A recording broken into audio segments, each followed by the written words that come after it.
여러분 사랑하는 가족이나 소중한 친구가 생을 마감해서 이제 다시는 보지 못하는 이별을 해야만 하는 경험을 해보신 적이 혹시 있으십니까? 그 마음이 어떨까요? 가슴이 미어지는 안타까움 속에 슬픔의 눈물을 흘리고 무슨 일을 해도 일이 손에 잡히지 않을 겁니다. 예수님의 십자가 죽음은 당시 많은 사람들에게 충격과 절망을 안겨주었습니다. 특히 예수님의 제자들이 느꼈을 좌절감은 무척 컸을 겁니다. 왜냐하면 제자들은 예수님께서 이 땅에서 권력을 잡을 줄 알고 지난 3년 동안 자신들의 모든 것을 버리고 쫓았기 때문입니다. 배와 그물, 그들의 생업을 다 포기하고 가족을 등지면서까지 온갖 협박과 위험을 감수하면서 예수님을 따랐습니다. 그러니 지난 세월들을 생각하면 예수님의 죽음으로 인한 제자들의 그 허탈감은 클 수밖에 없었을 겁니다. 오늘 본문에는 당시 제자들에게 심리적인 상태가 자세히 묘사가 되어 있습니다. 첫째는 놀라고, 그리고 두 번째는 무서워하고, 세 번째는 착각하고, 네 번째는 두려워하고, 의심하고, 믿지 못하고, 기이 여기는 그야말로 정신적인 그 패닉 상태, 이 공황 상태였을 겁니다. 살다 보면 우리도 환경적인 요인이나 인간관계 속에서 영육 간의 혼란을 겪을 때가 있습니다. 아무것도 확신할 수 없어서 두려움에 빠지고 그 누구도 믿지 못해 불신에 담은 높아만 갑니다. 믿음으로 이겨내어 보려고 하지만 믿음도 바닥에 떨어져 그 무엇도 의지할 수 없을 때 결국 점점 깊은 절망의 늪에 빠지게 되고 맙니다. 정상적인 상태라면 오해할 일도 아닌데 괜히 오해가 되고 그렇게 미워하지 않아도 될 사람인데 보기가 싫어지고 나를 위해 진심 어린 충고를 해주는 것을 나를 우습게 여긴다고 생각을 하면서 점점 자신을 더 깊은 고립과 우울의 늪으로 빠져들게 만듭니다. 이런 상황까지 가면 사는 것이 재미가 없죠. 무력해집니다. 두려워집니다.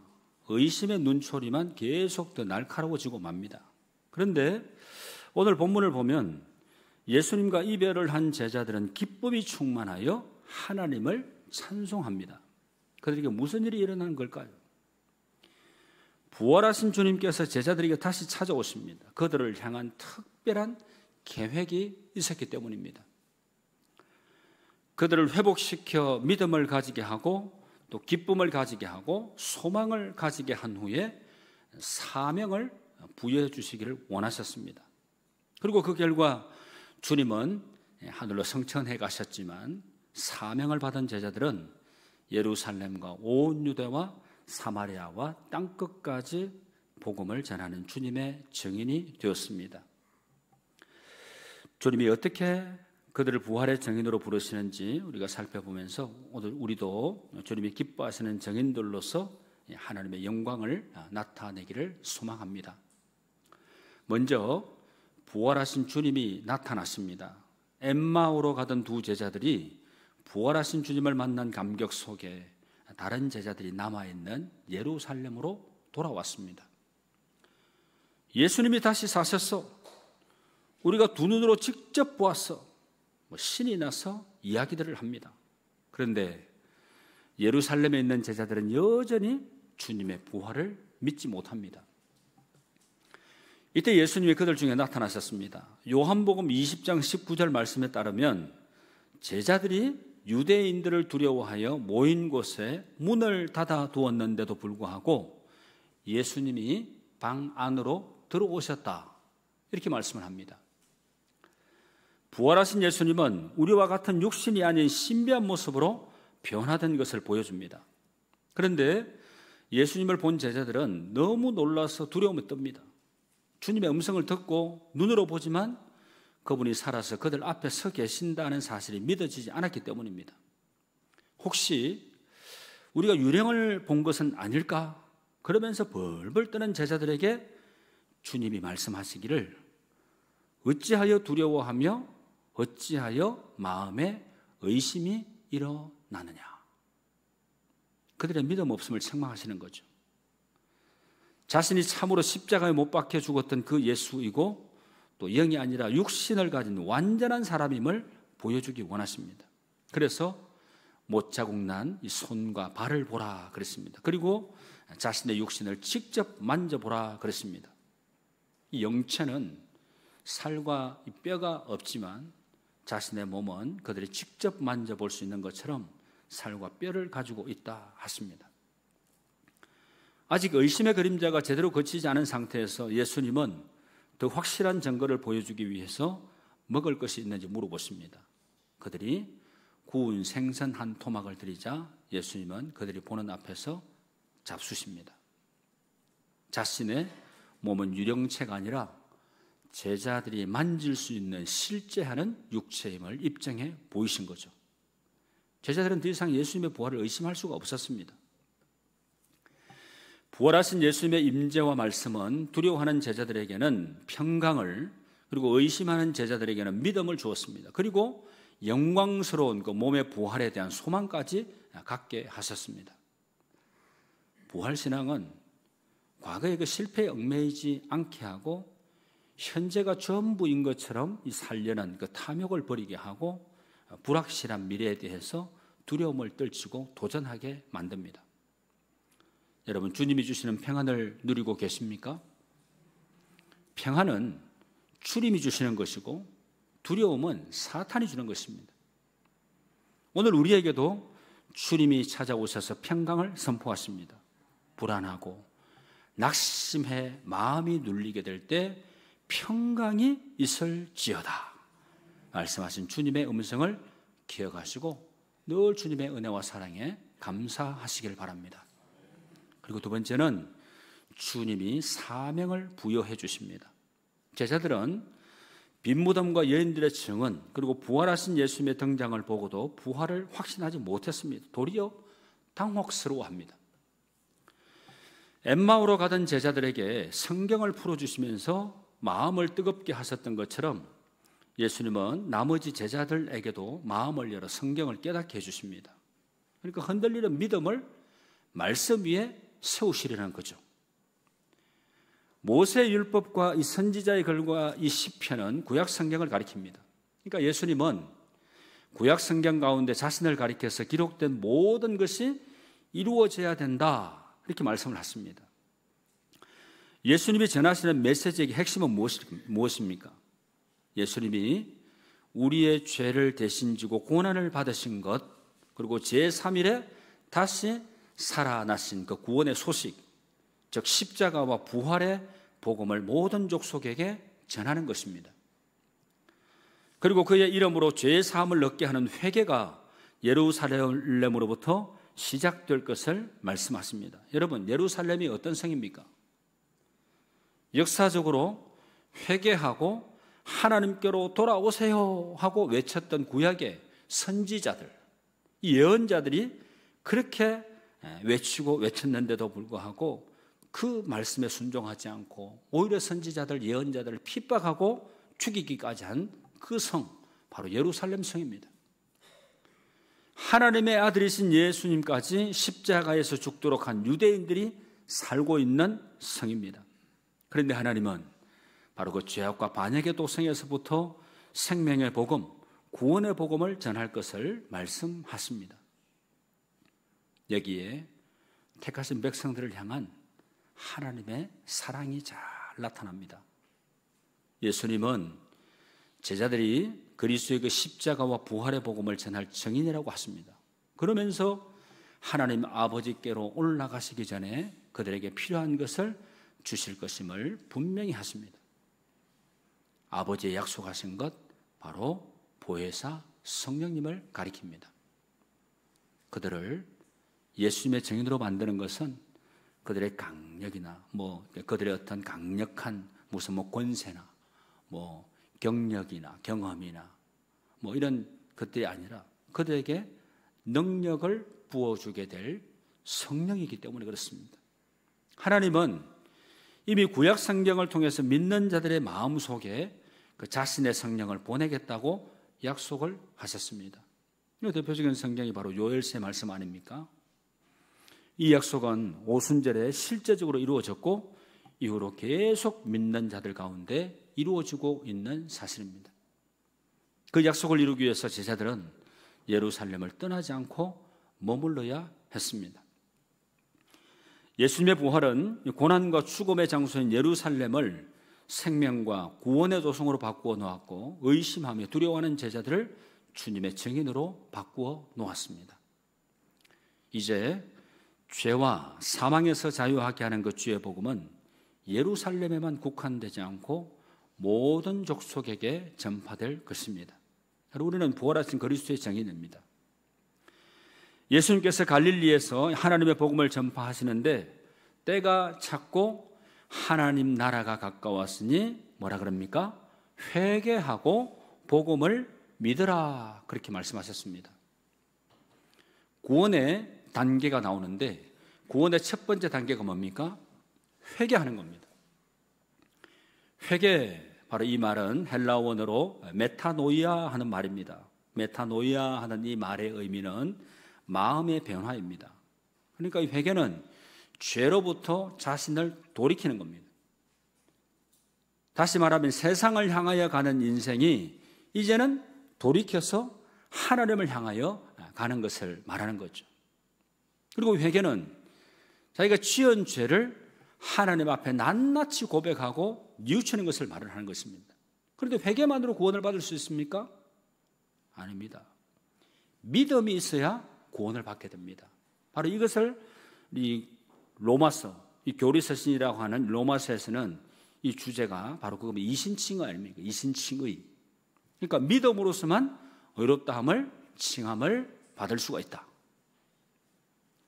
믿음은 하나님의 아들 예수 그리스도가 인간의 몸을 입으시고 이 땅에 오셔서 우리의 죄를 사하기 위해서 십자가에 죽으셨다가 다시 사신 것을 받아들이는 것, 그게 바로 믿음인 것입니다. 그분을 나의 구주로 받아들이는 것. 예수님이 이루어 놓으신 그 십자가와 부활은 객관적이고 역사적인 사건인데 그것을 믿음으로 받아들임으로 구원이 주관적으로 내게 효력을 발생함으로 우리는 구원받은 하나님의 백성이 된다는 것이죠. 예수님의 죽으심이 바로 내 죄 때문이었고 나를 죄에서 살리시기 위한 그 사랑의 사건으로 받아들여집니다. 그러니까 죄와 사망의 권세를 이기신 예수님의 부활 사건은 오늘 나의 승리의 사건으로 받아들여지는 것입니다. 이 소망의 메시지는 예루살렘으로부터 시작해서 땅끝까지 전파되어야 되는데 바로 제자들이 이 모든 일의 증인으로서 이 사명을 감당해야 된다 말씀합니다. 제자들이 증인이라 그러니까 나는 상관없는 것처럼 생각하실지 모르지만 여러분, 우리 모두가 다 주님의 제자들 아닙니까? 이 시대의 주님의 제자들입니다. 그러니까 내게도 그 사명이 부여가 된 것입니다. 그럼 지난 우리 부활절 때 여러분 달걀 어떻게 하셨는지 모르겠습니다. 달걀 여러분 맛있게 잘 드셨습니까? 우리 어린이들도 부활의 기쁨을 막 감사하면서 또 지역에 나가지고 달걀, 부활 달걀도 전하고 우리 중고등부 청소년들, 우리 목사님하고 다 선생님들이 같이 옆에 서서 입구에 서가지고 부활 찬양을 하면서 부활의 기쁨을 하고 부활의 소식을 알린 이런 것들을 우리가 보게 되면서 우리는 정말 부활의 그 기쁨을 내가 안고만 있는 게 아니라 이 세상에 나가서 전하는 그런 사명자들로 살아가야 된다는 거죠. 여러분, 예수님이 십자가에 죽은 것으로만 하게 되면 우리 희망이 없습니다, 우리에게. 그런데 우리에게 희망이 어떻게 해서 있게 되었습니까? 죽으셨지만 3일 만에 살아나신 그 부활 사건 때문에 우리에게는 소망이 있는 것입니다. 여러분, 초대교회 때부터 오늘날에 이르기까지 크리스찬 중에 자기들이 믿고 경험한 예수님의 그 신실한 증인이 되어서 믿음을 지키고 담대하게 복음을 전하다가 순교한 사람이 얼마나 많습니까? 두려움에 사로잡혀 골방에 숨어있던 예수님의 제자들이 주님이 성천하신 후에 예수 그리스도의 그 증인으로 복음을 전가하다가 순교했습니다. 베드로는 로마에서 십자가에 거꾸로 매달려서 죽었고, 도마는 인도에서 복음을 전하다가 순교했습니다. 바울은 이제 내가 산 것이 아니오 내 안에 그리스도가 사신 것이라 그러면서 그는 죽기까지 예수 그리스도의 그 증인으로 복음을 전하다가 로마에서 목이 잘려 순교하고 말았습니다. 예수님의 사역은 사도들을 통해서 오늘날 교회 개성이 되었고, 하나님은 증인으로 부름받은 믿는 자들을 통해서 구원의 역사를 계속 이루어 갔습니다. 이제 우리는 자신이 경험한 예수님의 사건을 그대로 세상에 증언해야 될 책임적 사명을 받았습니다. 우리는 세상을 향하여 예수님의 삶과 가르침을 증거해야 됩니다. 예수님의 죽으심은 바로 내 죄 때문이었다고, 이 세상을 죽음에서 살리시려고 당하신 고난이었다고 증언해야 되는 것입니다. 그리고 예수님의 부활로 말미암아 주를 믿는 자들에게는 죄와 사망과 사탄의 세력에서 자유하는 권세가 주어졌다는 사실을 선포해야 합니다. 부활의 소망, 영생의 복을 전해야 되는 것입니다. 그러면 증인의 사명을 제대로 감당하려면 어떠한 자세를 우리가 가져야 될까요? 첫째는 부활에 대한 확신이 있어야 합니다. 여러분, 부활에 대한 확신이 있으십니까? 주님이 살아나신 것을 믿으십니까? 이거 있으면 되는 겁니다. 이거 있으면 부활에 대한 확신, 그 믿음 흔들리지 않고 견고하게 세워졌으면 주일이 그냥 세상의 일주일 중에 한 주일이라 그렇게 생각하지 않고, 주일은 일주일 중에 구별하여 정하신 하나님의 날이라는 것을 우리가 알 수 있는 거고, 이 주의 날은 예배를 통하여 하나님 앞에 영광 돌려야 된다는 것을 분명히 알 수가 있게 되는 거죠. 그리고 주일, 이 한 날의 삶을 우리가 어떻게 헌신했느냐에 따라서 세상에서의 삶이, 6일 동안의 삶이 어떻게 이루어지느냐, 이것은 너무나 어렵지 않게 우리가 쉽게 예단해 볼 수 있는 것입니다. 여러분, 예수님이 제자들을 회복시키신 이유가 뭡니까? 제자들은 예수님을 대신해서 복음을 전할 예수님의 그 증인들이 되어야 하는데, 아직 그들의 마음은 하나님의 은혜로 충만하지 못했기 때문입니다. 도리어 의심하고 불신앙에 붙들려 있고 불안과 염려에 빠져 있습니다. 이런 상태에서는 예수님이 아무리 귀한 복음의 메시지를 주어도 듣는 사람들에게 감동을 줄 수가 없는 거죠.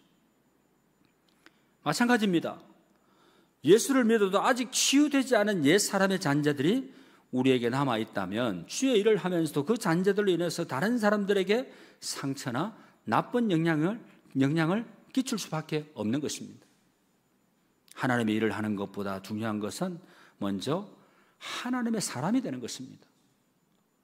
그러니까 나와 하나님과의 1대1의 관계가 제대로 온전하게 세워져 있을 때, 여러분, 우리 공동체를 이루는 성도들과 함께 사랑의 교제도 나눌 수 있게 되는 거고, 섬기기도 하고 위로하고 격려하고 함께 손을 잡고 나아갈 수 있게 되는 것이지, 하나님과의 관계가 어그러져 있으면 절대 이 공동체 안에 지체들 잘 지내고 싶지만 그 마음은 너무나 참 애틋하게 받아들일 수 있는 상황이지만 결코 좋은 결과를 가져올 수가 없습니다. 교회 그 어떤 직분도 예외일 수가 없습니다. 여러분, 어떤 리더십 세미나에서 자신에게 내적 치유가 필요한 신호가 무엇인가 하는 것을 체크해 볼 수 있는 그런 질문이 있는데요. 여러분, 이런 질문입니다. 남을 자연스럽게 칭찬하는 것이 어색하지 않는가? 표정 속에 기쁨을 잃어버리지는 않았는가? 교회나 다른 사람을 은근히 비판하지는 않는가? 감정의 기복이 심하지는 않은가? 하나님의 일을 하는 것을 요령껏 피하려고 하지는 않는가? 사람들이 나를 부담스럽게 여기지는 않는가? 남들과의 대화 단절을 경험하지는 않는가? 여러분, 이런 질문들을 해보면서 나는 그럼 과연 어디에 해당하는가? 아마 체크를 해보실 수 있으실 겁니다. 회복이 필요하다면 나부터 회복이 되어야 다른 사람을 회복시키고 주님이 원하시는 사명을 감당할 수 있는 것입니다. 우리는 간간히 일상에서 갑자기 내 머리를 망치로 하나 딱 맞은 것처럼 하는 경험들을 할 때가 있습니다. 저도 지난 한 주간에 갑자기 그런 경험을 했습니다. 우리 큰아이가 지금 휴학을 했습니다. 대학교 3학년을 마치고 이제 4학년 들어갔는데 휴학을 했습니다. 그런데도 자기가 소속되어 있는 CCC에 가서는 순장 역할을 합니다. 그런데 갔는데 오랜만에 만나는 순장들이 많이 있을 거 아닙니까? 순원들을 책임지는 영적으로 양육하는 순장들이 많이 있을 텐데 어떤 순장은 야 어떻게 왔어? 수진아 반가워 잘 지냈어? 이렇게 반겨주는 순장이 있는가 하면 한 순장이 이렇게 얘기하더라는 거예요. 너 왜 왔어? 이러더라는 거예요. 갑자기 멍해지면서 내가 잘못 왔나? 이런 생각이 들더라는 겁니다. 자기도 순장이기 때문에 가서 순원들 돌보기 위해서 갔는데 뭐 오랜만에 만나니까 그렇게 얘기를 했겠죠. 너 왜 왔어? 그 말이 그 말 아니겠습니까? 어쩐 일이야? 아이고 참 오랜만에 왔네. 그런 의미 아니겠습니까? 그런데 순간 그런 생각이 들더라는 거예요. 그러면서 기쁨으로 반갑게 만나서 기쁘게 마음을 얼굴을 표현하고 이렇게 같이 재밌게 지내고 이렇게 하려고 갔는데 갑자기 마음이 딱 상하니까 마음이 굉장히 무거워지더라는 거예요. 야, 그러면서 제가 딱 생각이 나는 게 있었어요. 야, 우리 성도님들 대부분을 일주일에 한 번, 주일에 한 번 뵙는데 내 얼굴은 우리 성도님들에게 비춰지는 얼굴은 어떨까? 이런 생각을 해봤습니다. 그러면서 야, 제가 좀 갑자기 심각해지더라고요. 안 그래도 제 얼굴이 좀 심각하게 보이잖아요. 좀 신중하게 보이고 심각하게 보이잖아요. 말 안 하고 웃지 않고 이렇게 하면 굉장히 심각하게 보이잖아요. 그러면서 제가 거울을 보면서 한번 웃어봤어요. 거울을 보면서 웃으니까 우습더라고요. 왜 우습겠습니까? 내가 지금 의도적으로 웃는 이 모습이 이렇게 밝고 참 좋은데 왜 평상시에 내가 이렇게 하지 않아서 이렇게 상대방이 아마 이유 없이 나를 부담스러워 했을 수도 있지 않았겠나 이런 생각도 해봤어요. 그러면서 주님 죄송합니다 기도를 바랬지 않습니까? 주님 죄송합니다. 행복 에너지를 저에게 부어주십시오. 어떤 권사님 한 분도 그렇게 얘기했어요. 오늘 찬양의 가사가 빚어주세요 하는 빚으세요 하는 가사였잖아요. 우리가 침체되어 있고 의기소침해 있고 이거 결코 내한테 좋은 거 아니에요. 그리고 상대방에도 고스란히 그 불편은 전달이 됩니다. 그렇죠? 네. 여러분 곁에 계신 분 얼마나 심각한지 한번 봐보세요. 너무 심각하세요. 네. 이 주일에 예배를 드릴 때 이때는 정말 그 우리의 예배를 기쁘게 받으신 하나님을 생각하면 정말 감사하고 기쁨이죠.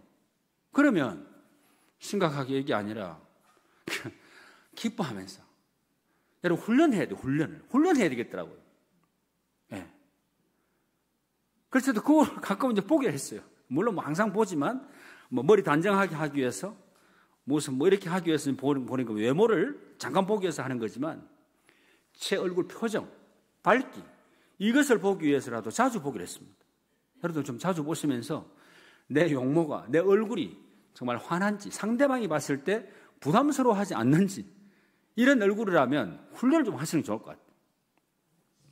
네, 그렇게 하시면서 우리가 밝은 표정으로 우리 나도 마음에 평강이 깃들면 몸에 달라붙은 이 병도 떨어져 나간다고 그러지 않습니까?